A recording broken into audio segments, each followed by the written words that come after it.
Hello everyone, my name is Neomustic. Welcome to the next real tutorial video on how to do stuff in our little game thingy here.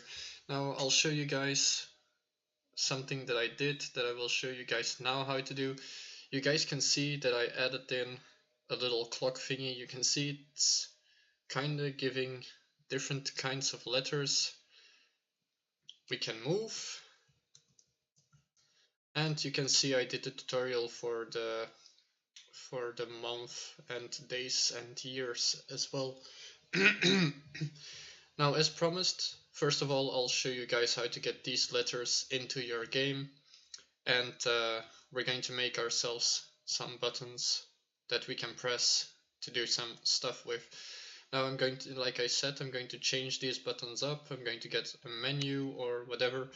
So I'm going to do it in the style of vanished. Basically, I'm going to get a little bar down here. I'm not going to make the bar on video because it's basically the same thing as the previous tutorial, but we're going to make a little square button thingy that we're going to put inside there. So that's what we're going to do today together with excuse me, together with the font. Now, first of all, what I did was, and let's see if I can find the website for you guys. Yes, here it is. So you guys can see it. I went to 1001 fonts. These are all free fonts. I just typed in clock and it gave me all these options for clock letter thingies. I took Digital Dream. Now, let's say you guys want to take something else, you guys can. I do need to get another font for the date. So I'm going to type in calendar or calendar or whatever it's called in English. There we go. So I get these little thingies for calendars. I do like this one, but I also want to have something apocalyptic. So apocalypse, come on, apocalypse, no apocalypse. Okay, so two apocalypse ones, and this one is, no, this is a commercial. So let's say I want to have my date in this one. I'm just going to press download. It's going to download the zip file. I'm going to take the one that I need. In this case, it's the TTF file. Make sure that you have that one. And I'm going to extract that to a specific folder. I'm going to go to my project, placed it in here, Unreal, and it's called Resurrectionem content, and I just placed it in RTS content. So extract it to there. It goes really fast. And now if we load in our project and I go to my RTS content, you can see Digital Dream, Digital Dream. I don't need all of these, to be honest. So let's delete these assets. Yes, delete. Narrow, skew. So all these fonts we have. Oh, right. So a change to a source content file has been detected. Import. Basically now it imports the apocalyptic font that I just downloaded. What I need to do now is I need to go to my main UI HUD, I think. Yes. And now, as you can see, come on, just go to the UI. There we go. So I've got the UI. Let's zoom out so you guys can see it decently. I'm going to put this screen back on top. I'm going to delete this one. And I'm going to select the letters where it says appearance. Underneath color, you can see font. If you select that one, you can see you've got all the fonts that you imported. So I wanted to have apocalyptic, and there we go, apocalyptic font. I'm going to test this out to see if everything looks fine. There we go, apocalyptic and apocalyptic. Now this white, it's just so white, so I'm going to change this to something more of an apocalyptic color, so broken white or something, just to make it a little bit darker. at what is this?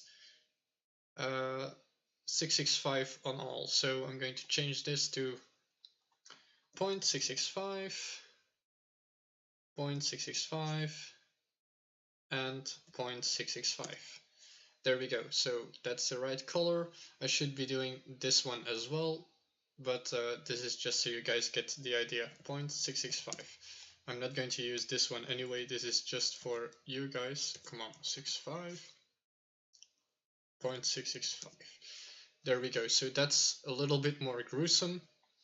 And now if we compile this, we save this, and we play, you can see this.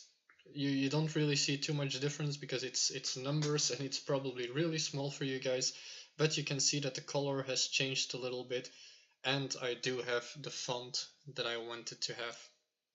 Okay, so that's that. Now for our box, for our menu buttons, what I would like to do is I want to change this button. I want to place it somewhere down here, but I don't want to fill it. So what I would like to do is, first of all, I'm going to delete the word apartments because I'm not going to use any of the words. I'm going to make little images to do this. I don't need the spacer, so I'm going to delete that one as well. And same here, so delete. So I've got two blank boxes. Now this is something new for me, to be honest. There we go, we've got a little box up here. Now I want that to be square boxes, so I'm going to do that 30 by 30. You can see it in slot, anchors, size Y, size X, and I want that to be 30 by 30. Now I don't want that to be to that point. I want it to be connected to this point. So in anchors, I'm going to go to down there, and now I'm going to replace the position, first of all, to 0 by 0. And now I need to find a right position to put them. I think these are going to be fairly small buttons for the game, but that doesn't matter. So to be correct, if I do -30 here and -30 there, you can see it's, come on, it's right at the edge. But I do want to get a box around it, so I'm not going to put it on the edge. I'm going to leave a little gap to do other things here. So I'm going to pull this one somewhere, let's say -45 to -45. Okay, so I've got a gap of 15, meaning if I take my second box, my second button, I need to add 15 to the total size that I have already. So that's -45 plus -45 that I'm going to need. So let's do that now. Where is the second box button? I'm going to drag this to the canvas, and I don't need to have the main button box, so I can delete that. Don't worry, everything will still work. And again, I'm going to put this on 30 by 30.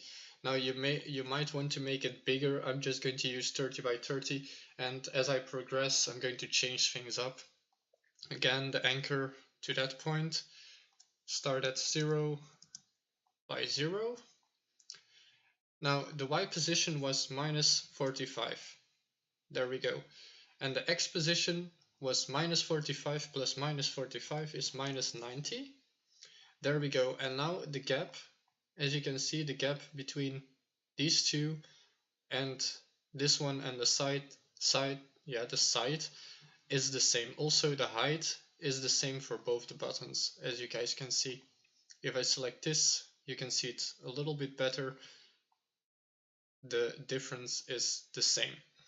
Okay, compile, save. I'm going to go to my test map. I'm going to check it in play to see if the button is big enough for me. Let's scale this up for a second. So I'm going to go to my advanced settings. If you guys want to do this as well, you can do this. 1920 by 1080. There we go. Now if I press play now, the buttons are invisible, but the size did increase a little bit. I do want to put this one lower so I can see it better, but yeah. So let's see if I can drag this up. Can I make you full screen? There we go. Now you can see I've got these very, very little buttons, so that's kind of way too small. I'm going to put them at, let's say, 50 by 50. That's going to be too big, I think. So I need to be at least minus 50 plus 15. That's minus 65.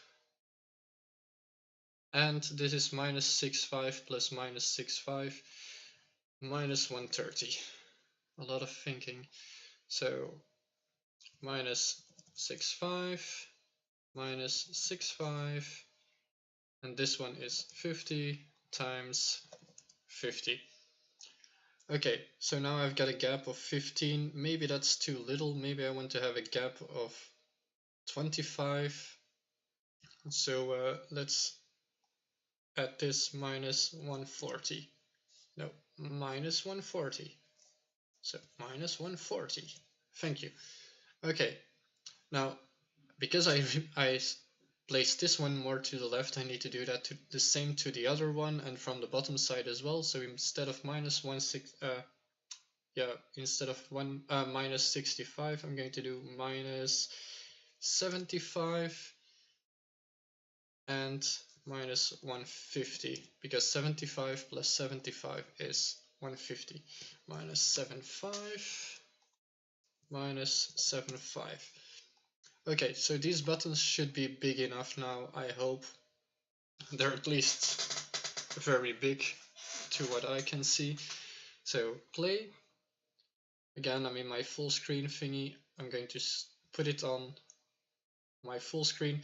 And yeah, these buttons are definitely big enough.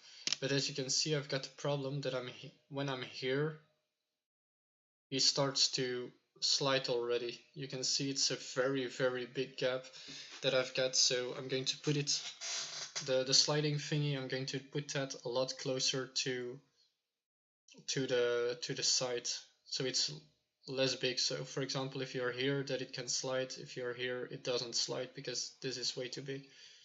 Imagine one of your players is pressing the button and his character is, well, his game is moving to that side. That's not so much fun. What I could also do is, I've got the same oh no, I don't have the same problem going down. At least not that much. What I could do is I could drag this a little bit more to the side, or I can reduce the width of which it starts to scale. So those are two things that I can do at a later moment. I'm not going to worry about that because we're doing something else. Now I need to have the size, and the size is 50 by 50. Okay, so let's open GIMP. In my case, I'm going to open GIMP. And what I want some of these buttons to represent is, one button should be the inventory kind of thing, to see everything that you have, like characters and money, well, not money, but all the goods that you have. And the other button is to build. Then you have your settings and everything. So I'm going to make my building button right now. New. I don't need to have a background. I do need these to be at 50 times 50 because they're buttons. Okay, so I've got my little button, and I want this, I'm going to make, for me, just some metallic looking button. So I'm just going to fill it in a metallic color. Okay, now the inside, I want to have a little house. Just for fun, I want to have a little house that the player can build. It would be a lot easier if everything worked with me. Okay, so 25 is the middle, which is about here. I'm going to start here, maybe use the white color. This really doesn't seem like the middle to me, but okay. So I'm going to make a little house like this.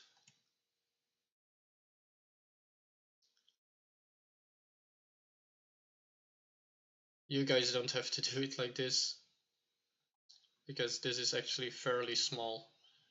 As you guys see, this house is way too small. So I'm going to scale it up.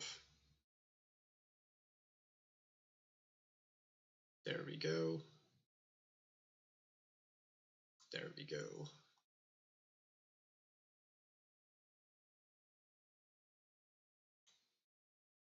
Whoops.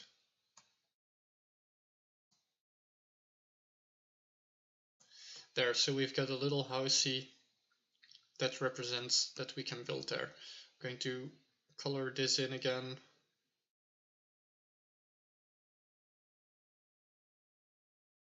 Didn't need to do that one.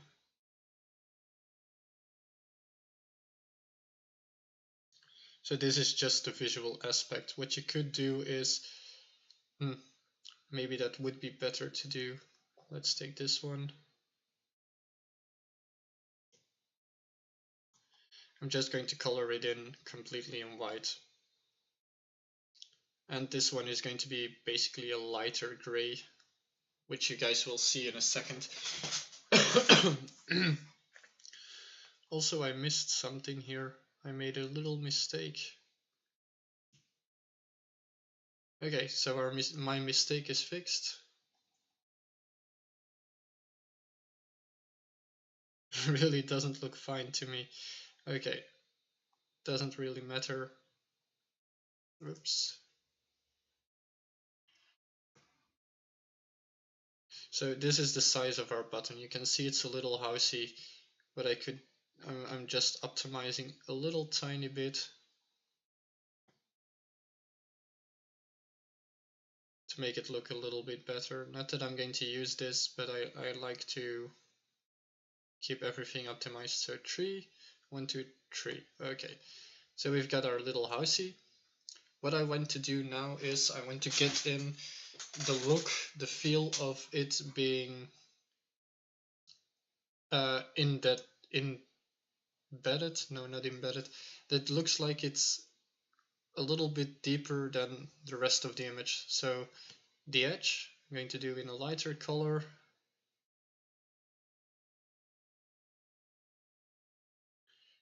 And you guys don't have to do this if you guys don't want to. I'm just doing it for fun. So there, so now it kind of looks like the button is inside. What I could do is I could take, cancel this color and a little bit lighter, and on this one, like so. So I've got 3 layers.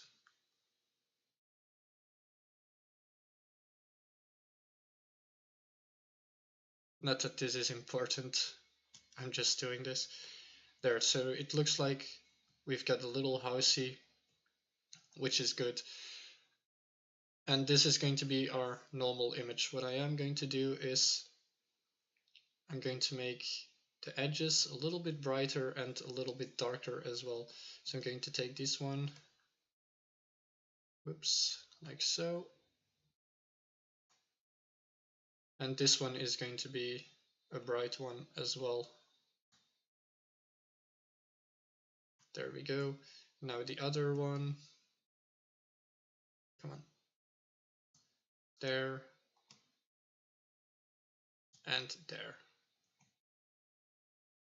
So basically give it the look of a little button. There we go. Maybe one more layer.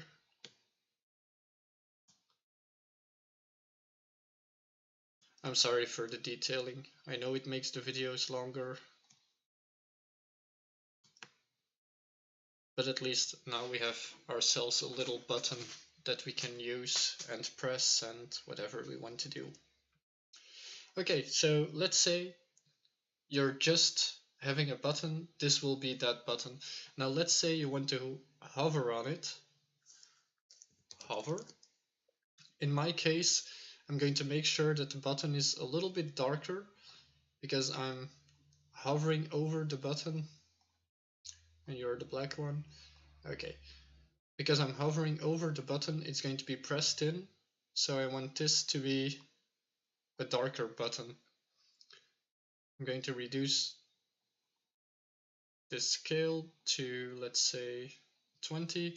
Now let's see. Yes, there's a visible, it's visible difference. Okay, so I'm going to export as. I'm going to call this, I'm going to put it on in my map immediately.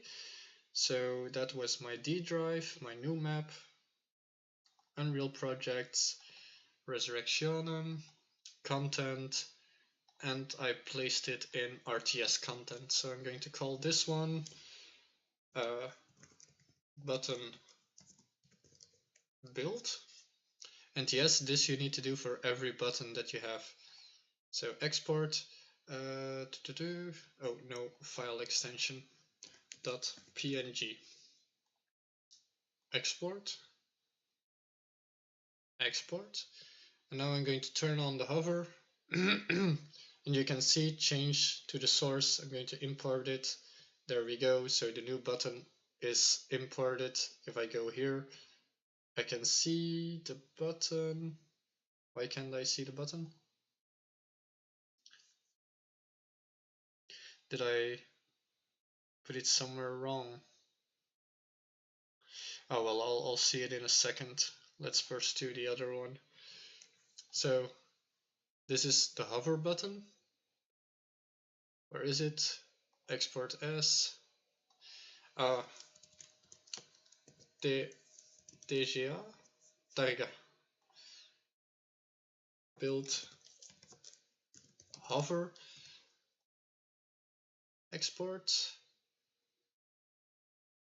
It doesn't matter where the origin is. So back to this one. Import. New asset. Game. Okay. Asset game hover button. So content, there they are. So you can see the one is a little bit darker than the other one. I'm going to go to my main UI.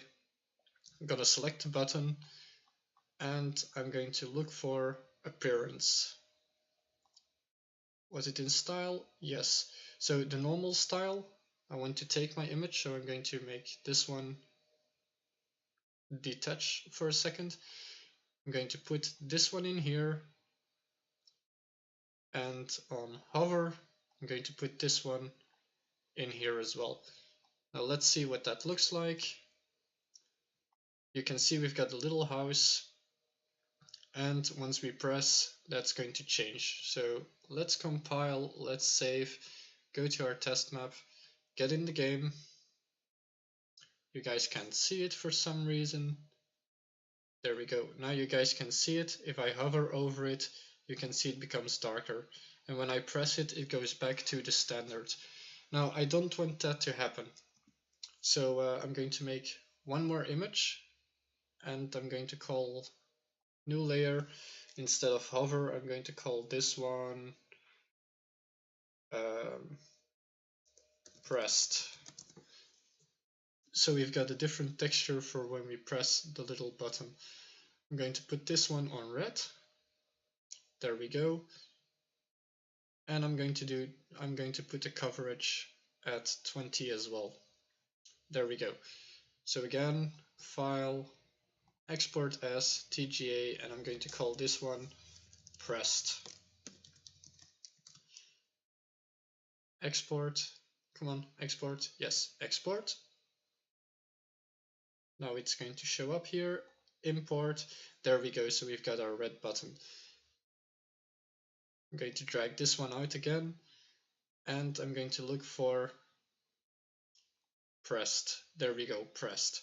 So I'm going to drag this one in there, again, compile, save, I'm gonna put this one back here, play,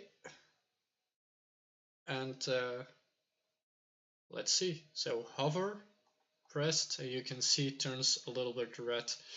Now what I could do is I could import it that if it's pressed and we can't build it, that it's going to turn red. And if we can press it, it's going to turn green, something like that. But yeah, this is basically how it works to make little buttons. I hope you guys enjoyed the video. The same thing goes for these ones, for these two little buttons. If you want this number to change, you just need to make a little image like these for these little buttons, and you can change those up. Now for the next video, we're going to be advancing, and in the next video we're actually going to start modeling out some very basic characters, some very basic buildings that we will import into the project and that we will use in our project with the skeleton, that's all the skeletal mesh and animations that are already inside the Unreal editor. I hope you guys enjoyed this video. I'll see you guys in the next one. Bye everyone.